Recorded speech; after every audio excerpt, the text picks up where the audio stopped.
Et bonjour madame, avant tout on voulait s'excuser par envoyer le travail en retard et vraiment on est désolé.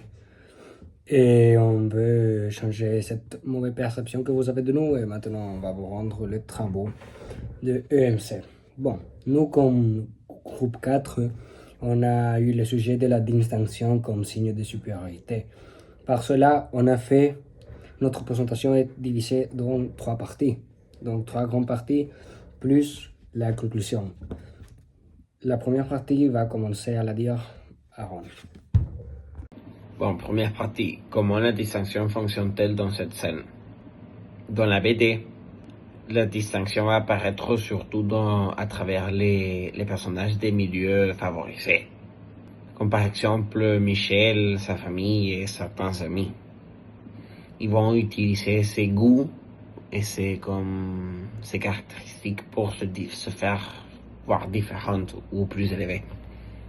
Ils vont chercher à démontrer leur intellectuel et leur supériorité, par exemple, par mentionner des auteurs très grands comme Bourdieu, Foucault, Derrida, etc. Ils vont faire preuve de leur intellectuel une autre fois par la valorisation, par exemple, dans la transformation des objets simples dans des signes de prestige comme des églises achetées ou bien de l'art, comment ça s'appelle, de l'art abstract. Et bon, toute cette démonstration d'intellectuel supérieur va servir à eux démontrer que le rapport avec la culture est naturel, avec la culture générale. Comme ils avaient un accès naturel à tout ça, comme si c'est déjà ancré dans eux. Par contre, des personnages comme Omar et Gus, qui sont de banlieue, ils vont se voir un peu menacés par cette attitude et même un peu comme,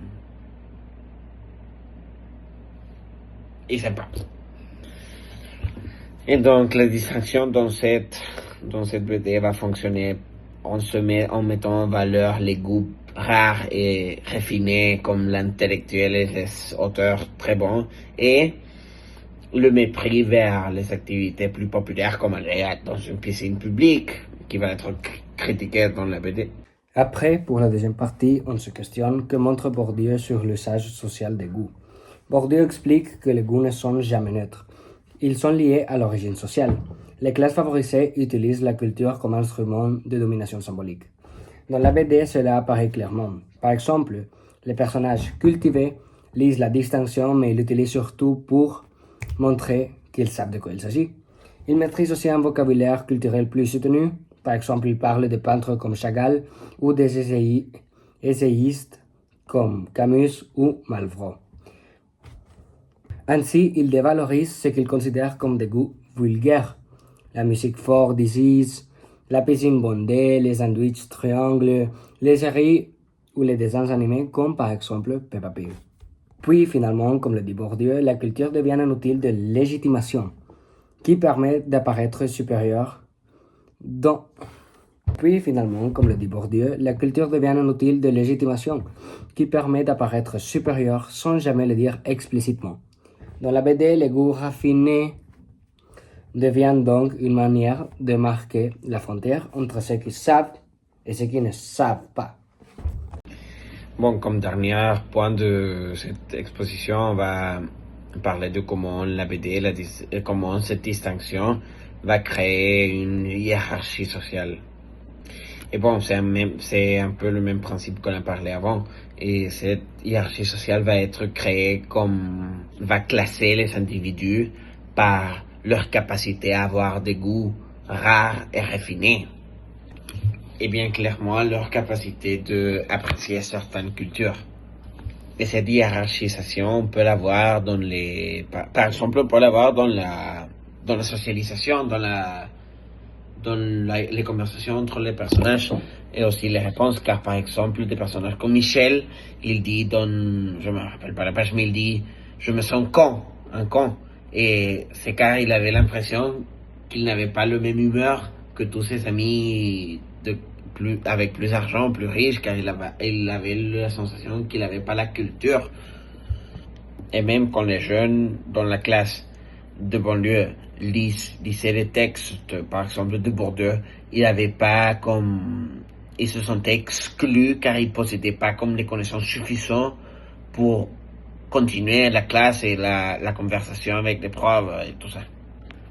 Aussi, un autre exemple à ressortir, c'est Omar, dans les pages, il commence à changer son attitude. Il commence à changer son attitude car ici on voit la pression sociale car Omar commence à changer peu à peu car il avait le besoin de suivre les dominants selon lui. Et aussi que les autres personnages vont faire toujours et l'attention, son réflexion, car les riches et toutes ces personnes peuvent faire des citations à des auteurs fameux sans se faire mettre en question. Mais c'est très important de faire le point sur que cette hiérarchie ne se base pas dans l'économique, sinon que dans une richesse plutôt culturelle. Il va être un type de violence symbolique, car c'est pas une violence physique, car les personnes ne se battent pas, mais quand même c'est une violence mentale où ils sont soumis à accepter et à devoir suivre les comportements des dominants que pour eux ce sont les riches. Et bon, ça c'est tout pour le troisième point. Bon, en conclusion, on peut dire que cette scène montre finalement que la distinction n'est pas seulement une affaire de goût, mais aussi un véritable outil de pouvoir. En valorisant ce qui est considéré comme raffiné et en dépréciant les pratiques plus populaires, les personnages issus des milieux favorisés imposent leur vision du monde comme la seule légitime. Comme l'explique Bourdieu, cette hiérarchie culturelle fonctionne comme une forme de domination symbolique. Elle classe, elle exclut et elle maintient les distances sociales entre les individus. La BD illustre donc parfaitement comment le goût devient un moyen de dire qui appartient au groupe dominant et qui reste à la marge. Merci madame. Bonne journée.